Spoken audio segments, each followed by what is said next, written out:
নমস্কাৰ এই মুহূৰ্তত আহি পৰিছে সন্ধিয়াৰ কেইবাটাও বিগ ব্ৰেকিং নিউজ। আজি হৈছে 19 এপ্ৰিল। ৰাজ্যৰ প্ৰতিগৰাকী মহিলা পাব অৰুণোদয় আঁচনি। অসমত নাথাকিব অৰুণোদয় আঁচনি নোপোৱা মহিলা। ৰাজ্যৰ মুখ্যমন্ত্ৰী ডক্টৰ হিমন্ত বিশ্ব শৰ্মাই কৰিছে বৃহৎ ঘোষণা। যদি আপোনাৰ নাম পিএম কিষাণৰ তালিকাত অন্তৰ্ভুক্ত হৈছে তেনে ক্ষেত্ৰত পিএম কিষাণৰ 23 নং কিস্তিৰ টকা ৰিলিজ কৰিব। পিএম কিষাণৰ 23 নং কিস্তিৰ টকা ৰিলিজৰ তাৰিখ ঘোষণা কৰিছে কেন্দ্ৰীয় চৰকাৰে। ৰাজ্যৰ লাখ লাখ হিতাধিকাৰীৰ একাউণ্টত চৰকাৰী কৰৰ প্ৰথম কিস্তিৰ টকা সোমাব। যদি আপুনি চৰকাৰী কৰৰ বাবে আবেদন কৰিছে তেন্তে আপোনাৰ বাবে এটা ভাল খবৰ আহি পৰিছে। ৰেচন কাৰ্ড থাকিলে অসমৰ লগতে ভাৰতবৰ্ষত সলনি হৈছে নতুন নিয়ম। আত্মীয়গত 25,000 মহিলাৰ বেংক একাউণ্টত 25,000 টকা সোমাব। লগতে কেইবাটাও ৰাজনৈতিক খবৰৰ লগতে অৰাজনৈতিক খবৰ যুগত কৰা হৈছে আজিৰ দিনটোত। গোটেই অসম তথা ভাৰতৰ বিভিন্ন প্ৰান্তৰ পৰা যুগত হৈছে কেইবাটাও ডাঙৰ খবৰ। এনেবোৰ খবৰ নিতেও পাই থাকিবলৈ চেনেলটি ছাবস্ক্ৰাইব কৰি ভিডিঅ'ত এটা লাইক কৰিবলৈ নাপাহৰিব। আজিৰ আমাৰ প্ৰথমটো খুবেই গুৰুত্বপূৰ্ণ খবৰ হৈছে অসমবাসীৰ বাবে এটা ডাঙৰ খবৰ। অসমত অৰুণোদয় নোপোৱা মহিলাৰ বাবে ডাঙৰ খবৰ আহি পৰিছে।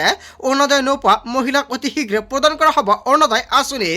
অৰুণোদয়ৰ সভাত মুখ্যমন্ত্ৰী ডক্টৰ হিমন্ত বিশ্ব শৰ্মাই কৰিছে বৃহৎ ঘোষণা।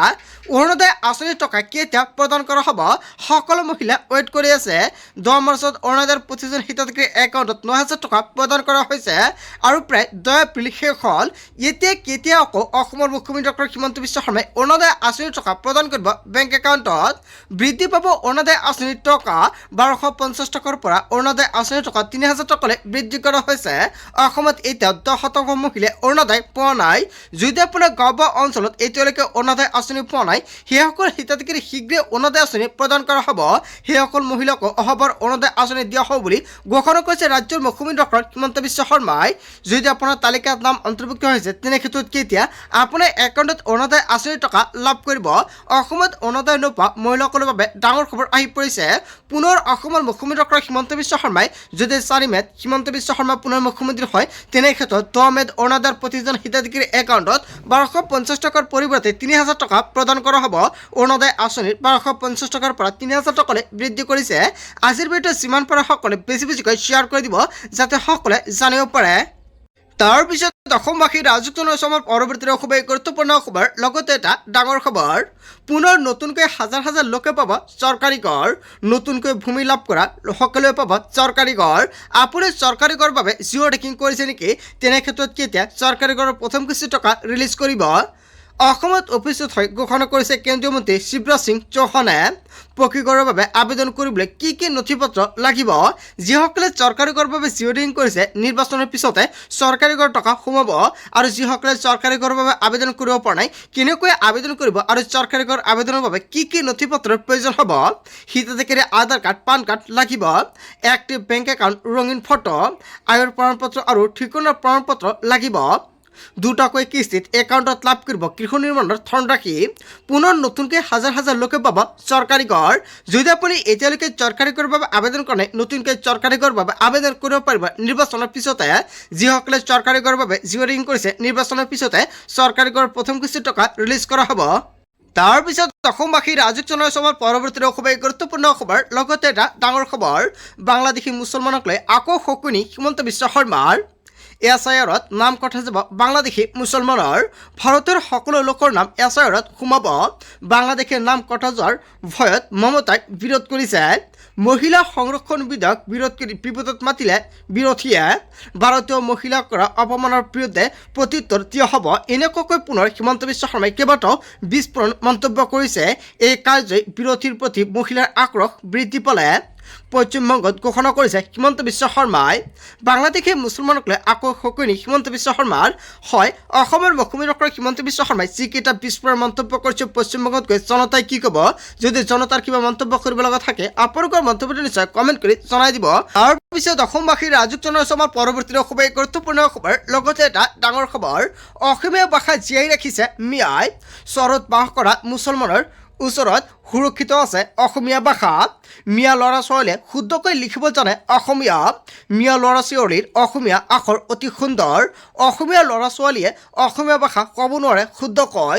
চহৰৰ ল'ৰা ছোৱালীয়ে লিখা বানান এটাও ভুল নহয়। গোট গোটকৈ লিখিব জানে চহৰৰ ল'ৰা ছোৱালীয়ে অসমীয়া। অসম সাহিত্য সভাৰ সভাপতি বসন্ত কুমাৰ গোস্বামীৰ এই বৃহৎ মন্তব্য অসমীয়া ভাষা জীয়াই ৰাখিছে মিয়াই হয় এটা বিগ ব্ৰেকিং নিউজ আহি পৰিছে আচলতে যিটো মন্তব্য কৰিছে বসন্ত কুমাৰ গোস্বামীয়ে জনতাই কি ক'ব যদি জনতাৰ কিবা মন্তব্য কৰিব লগা থাকে আপোনালোকৰ মন্তব্যটো নিশ্চয় কমেণ্ট বক্সত জনাই দিব তাৰ পিছত অসমবাসী ৰাজুক জনাইছে আমাৰ পৰৱৰ্তী খুবেই গুৰুত্বপূৰ্ণ খবৰ লগতে এটা ডাঙৰ খবৰ সিন্ডিকেটৰ গুণ্ডা মাফিয়া ভ্ৰষ্টাচাৰী শেষ হকিয়নি সিন্ডিকেটৰ গুণ্ডা বাহিনী ভ্ৰষ্টাচাৰীক এনেকুৱাকৈ বৃহৎ মন্তব্য কৰিছে প্ৰধানমন্ত্ৰী নৰেন্দ্ৰ মোদীয়ে হয় প্ৰধানমন্ত্ৰী নৰেন্দ্ৰ মোদীয়ে ধমক দিছে সিন্ডিকেটৰ গুণ্ডা বাহিনী আৰু ভ্ৰষ্টাচাৰীক 29 এপ্ৰিলৰ ভিতৰত সকলোৱে আত্মসমৰ্পণ কৰক নিজৰ জিলাত থানাত আত্মসমৰ্পণ কৰক সকলো গুণ্ডাই 4 মেৰ পিছত এটা সিন্ডিকেট চলোৱা গুণ্ডা আৰু ভ্ৰষ্টাচাৰী বাচিব নোৱাৰিব সকলো গুণ্ডা মাফিয়াক সময়সীমা বান্ধি দিলে মোদীয়ে গুণ্ডাৰাজ মাফিয়াগিৰি চলিবলৈ দিয়া নহ'ব টিএমসিৰ গুণ্ডা আৰু মাফিয়াক টাৰ্গেট কৰি এই সকিয়নি প্ৰধানমন্ত্ৰীৰ সিন্ডিকেটৰ গুণ্ডা মাফিয়া আৰু ভ্ৰষ্টাচাৰী শেষ সকিয়নি হয় প্ৰধানমন্ত্ৰী নৰেন্দ্ৰ মোদীয়ে লাইভ যোগে যিকেইটা মন্তব্য কৰিছে জনতাই কি ক'ব তাৰ পিছত অসমবাসী ৰাজুক জনসমাৰ পৰৱৰ্তী খুবেই গুৰুত্বপূৰ্ণ খবৰ লগতে এটা ডাঙৰ খবৰ পুৰণি বিদ্যুৎ মিটাৰ আঁতৰাব নোৱাৰিব বিদ্যুৎ বিভাগে পুৰণি মিটাৰৰ সলনি স্মাৰ্ট মিটাৰ সংস্থাপনৰ নিষেধাজ্ঞা উত্তৰ প্ৰদেশৰ যোগী চৰকাৰে কাৰা নিৰ্দেশ বিদ্যুৎ বিভাগলৈ স্মাৰ্ট মিটাৰৰ বিৰুদ্ধে তদন্তৰ নিৰ্দেশ যোগী চৰকাৰৰ স্মাৰ্ট মিটাৰৰ মানদণ্ডৰ তদন্তৰ বাবে গঠন বিশেষ কমিটি স্মাৰ্ট মিটাৰৰ বিসংগতি ধৰা নপৰাকৈ লগাব নোৱাৰিব স্মাৰ্ট মিটাৰ বিদ্যুৎ বিভাগে 10 দিনৰ ভিতৰত দাখিল কৰিব লাগিব প্ৰতিবেদন পুৰণি বিদ্যুৎ মিটাৰ আঁতৰাব নোৱাৰিব বিদ্যুৎ বিভাগে তাৰ পিছত অসমবাসী ৰাজুক জনসমাৰ পৰৱৰ্তী খুবেই গুৰুত্বপূৰ্ণ খবৰ লগতে এটা ডাঙৰ খবৰ ৰাষ্ট্ৰীয় ঘাইপথৰ দুয়োকাষে চলিব বৃহৎ উচ্ছেদ অভিযান 60 দিনৰ ভিতৰতে উচ্ছেদৰ নিৰ্দেশ সৰ্বোচ্চ ন্যায়ালয়ৰ ৰাষ্ট্ৰীয় ঘাইপথৰ পৰিসৰৰ ভিতৰত থাকিব নোৱাৰিব ব্যৱসায়িক প্ৰতিষ্ঠান